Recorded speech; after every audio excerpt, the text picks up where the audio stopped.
Hey guys, welcome back to Absolutely. My name's Hassan, this is Dan, this is Neb. I probably pointed in the wrong direction. Who cares? We're here talking about Spider-Man in Invincible, because that's happening.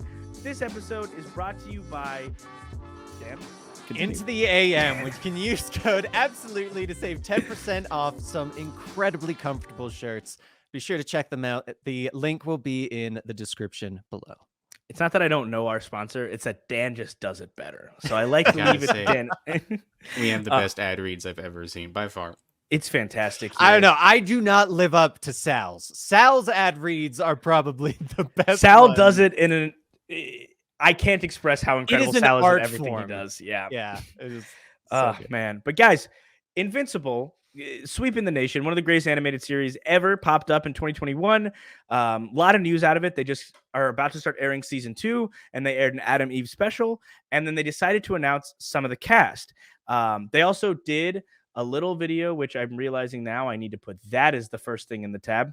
I'm gonna show you guys. I'm presenting today my theory on why Spider-Man is gonna be in this season of Invincible. So you start with this. This is the first trailer that they had, and Mark is having a conversation, and in it you can see this little image right here. So we'll enhancing.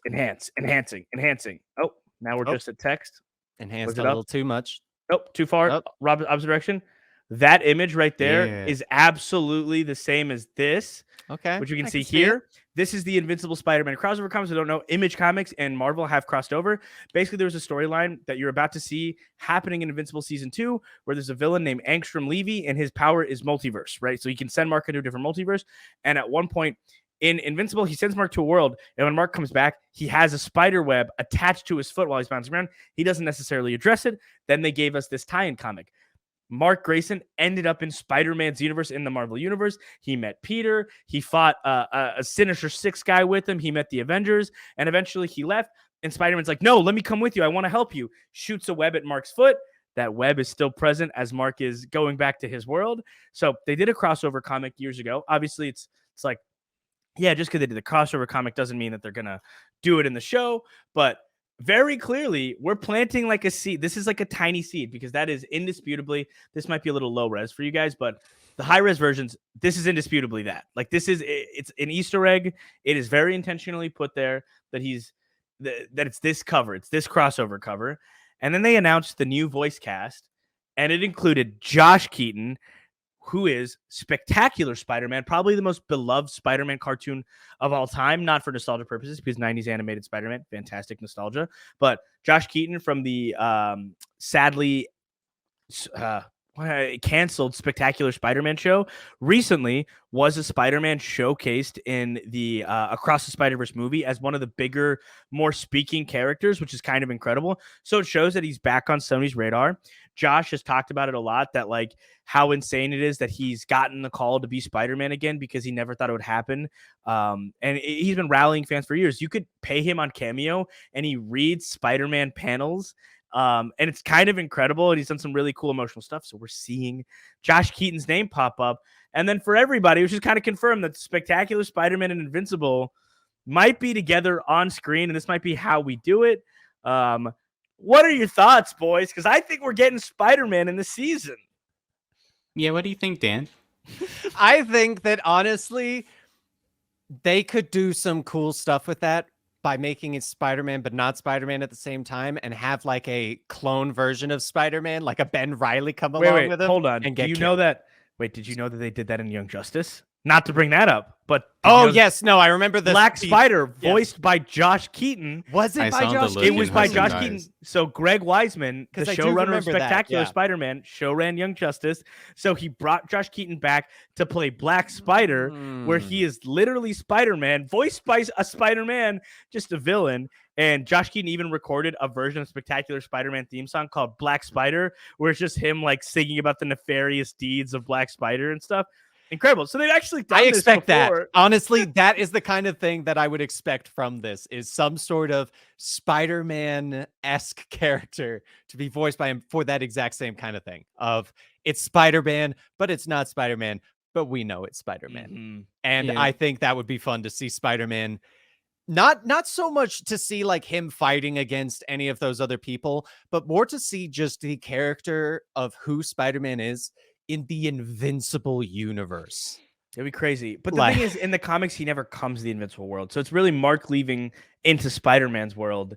But I just want to see that interaction because Spider-Man, like, wouldn't it be so cool to see them like have a TV show together? Like those two characters, I feel like they would fit so well. They're both like really young. They have very different power sets, kind of different moral sets at times too. And the comic is really fun. It's a really fun read. For those of you who haven't checked it out, please go check it out. It's very entertaining. And it's funny that they could have just done tied it into the continuity of the Invincible universe, but in canon, in Invincible, this happened. Like in Image Comics, like in Spider-Man comics, obviously Marvel continuity in comic books is very whatever, they'll do whatever they want. So they never reference it. But for Mark, he had Spider-Man's web attached to his foot when he came back. And it's not even for one panel, it's multiple panels, which let me try and Google that while we're chatting about it. Neb, give us your take, since I think it's Neb's haters' takes today. Neb doesn't agree with us. No, so I think this is ridiculous, but I thought it was really funny the way you talked about the end of the crossover comic, where it's like Spider-Man is like, no, I want to help you, Mark, and he tries to leave. It's like he just can't stand New York. He just wants to get out of there. He wants to be out of there so badly. God help him. He needs to get out of that damn city. Every week, Kingpin's beating the shit out of him. He just needs to go. And then, yeah, I think that is an interesting character to put. Because, I mean, like, obviously Marvel has very powerful characters, but, like, seeing Peter talk to, like, an omni-man type would be super fascinating. Mm-hmm. I just think it was a cute little Easter egg thing, but I don't blame you, because now that, like, the multiversal dam is broken, it doesn't seem as unrealistic as it did, like, a few years ago, right? Like, and now that, because Sony's rights are, like, really strange, they're not necessarily tied to anybody in particular, it's really... It's not as absurd as it would have been, for sure. I don't think it's happening, but I do think Dan's idea of like a Spider-Man-ish character that makes sense to me. That's what I honestly would more expect, is if it is a person that sends him through different multiverses, to send him to one where all the viewers know that it's the Marvel universe, but they have things slightly different, kind of thing. That's more of what I would expect from this. I don't expect like an actual Spider-Man, just because I don't think Marvel. I think there would be I think there would be too many rules of what Spider-Man could and could not do that I don't think that they would be willing to abide by those rules. And so they'll do just a very obvious look-alike. And because it's the same voice, people will know what they are doing, but they'll still be able to skirt that copyright of, oh, it is Spider-Man. Because, I mean, I'm not sure if you've seen it, Neb, but I think Hassan has. There's like a big list of like when Marvel gave Spider-Man, they were like, okay, he can only be this age. He can only do this. He can only look like this. He can't do that. Like, they have very, very strict guidelines for using Spider-Man in any medium. So I don't think they'll use him per se, but I think we'll get a Black Spider situation in a world where there's like Lieutenant America, kind of like stupid things like that, where it's like, we know what you're doing, but they're still skirting it. And I think that would be just so fun. They basically did that already with the Guardians of the Globe. They're just the Justice League, right? Like, exactly. It's really not as unheard of. Like, because it feels like every superhero world that's not Marvel or DC has their own parody of the Justice League, in a sense, like, and honestly, Amazon Prime is like really delving into that, because like doing Invincible and The Boys at the same time is hilarious. Like, they're really so much. I'm imagining they'll probably cross over at some point. I was just about to say, do you think that they will swap, like, with the multiversal sending, like, through the multiverse, will he show up in The Boys? And this, I'm not surprised at all. Played by who, right? It couldn't be Stephen Yeun. I don't think Stephen Yeun should be playing Mark Grayson. Mark is a little young for that.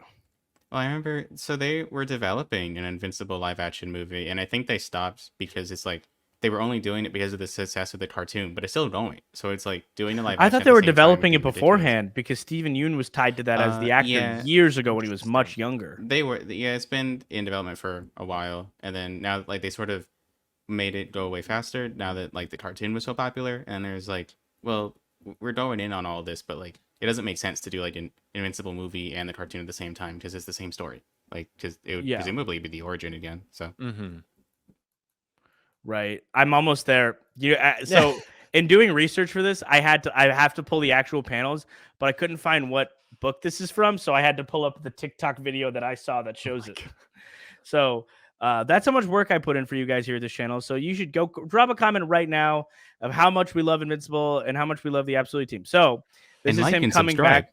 I don't want to get too many spoilies, but he's fighting this guy, and there's a spider web from Spider-Man attached to his back, and like into this panel, it's still there. It's still attached to Mark's back there, and then we can cut it there because I don't want to spoil anything else from this fight because that fight's crazy. But it's in the book, so it's written. I want to be hopefully optimistic. Okay, comic book movies have been letting me down pretty hardcore. We just did a video ranting about the MCU, so I want to be hopeful for Invincible. So that's the best I can give you guys. I don't blame you. You. Maybe they'll do the campy fake Josh Keaton fake out again, but maybe they'll just let him do Spider-Man. Who cares? That's a cool thing. People get excited about it. Whoever's in charge of Marvel that's like, we don't like cool shit, get out of here. You're fired. Like, let people do cool stuff with characters. Characters can be whatever we want them to be for whatever media we want them in. And he's still very much Spider-Man throughout this book. He's not. He abides by all the rules of Peter Parker. He doesn't do anything that's like a non-Peter Parker thing to do. It's just he's in a universe. Yeah, I think if they do actually do it as Spider-Man, they would have to omit the gruesome violence from those scenes. Well, it isn't in those scenes. Okay. So like in the comics, it is very much like a Spider-Man book that Invincible is in because he came through the multiverse and they have like a little adventure together, but it's not like they're getting gruesome. Like they're fighting Doc Ock. They're not getting gruesome. And then Mark goes back to his world to like one of the most gruesome fights in the show, but Spider-Man isn't involved in that. Okay. He tries to be, but he can't. Okay. Cause I was going to say, like, I feel like the level of violence that Invincible goes to, I think would be kind of toeing the line for Marvel. But if they do like just a simple, it clearly is him. Imagine if they did like an actual episode of Spectacular Spider-Man and just threw Mark in there. Doing this to me. It was so cool. Anyway, sorry.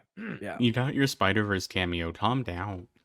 Look, and also, I mean, somebody just commented that they don't have the rights. Sony has like a streaming deal rights, and they are the primary rights. I think Disney owns the animation rights, but I think that there's something specifically Spectacular Spider-Man belongs to Sony outright, not Disney. And I'm sure there's something they could work out. Nobody actually cares this much right now. 10 years ago, 5 years ago, even, I would be like, no, you're right. They could never do it.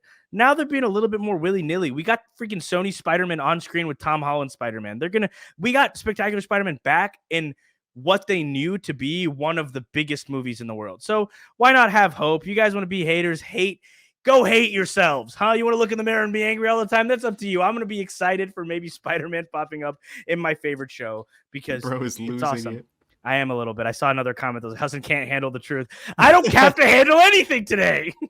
Okay, this is Husson Thursday. By the way, we're live every Monday and Thursday filming these episodes. If you want to catch us live at twitch.tv/comicstorian, we're live right now. If you're wondering, why is Husson getting angrier? No one's commenting. How can he read comments from the future? I'm reading comments right here in our very own chat by our very own wonderful viewers that I actually do love and appreciate. But also, they're so wonderful. Love you guys. Okay, well, that's kind of the video. I just want to talk about this rumor and speculation, and I'm excited about it, and we can all. And here's the thing: if I am right about it, you'll never hear the end of it. And I can say that during this because Invincible is a show that's for adults, so I can say the F word at least once in these videos. I think he's still gonna censor it, but yes, who knows? No, but can you censor it with a beep, Plat? Don't censor it like omitting the word. Censor it with like a long beep. I want that this time. Okay, love you guys. Thank you guys for watching. Comment down below if you're excited about Invincible. Let us know if you think Spider-Man will be in it. If you don't have to. But you can also tell us your favorite Spider-Man memories. And if you like Spectacular Spider-Man, Invincible, all that, and the other thing. I'm Husson. Bye. That's Neb. That's Dan. This is the end of the show. Goodbye. See you guys later.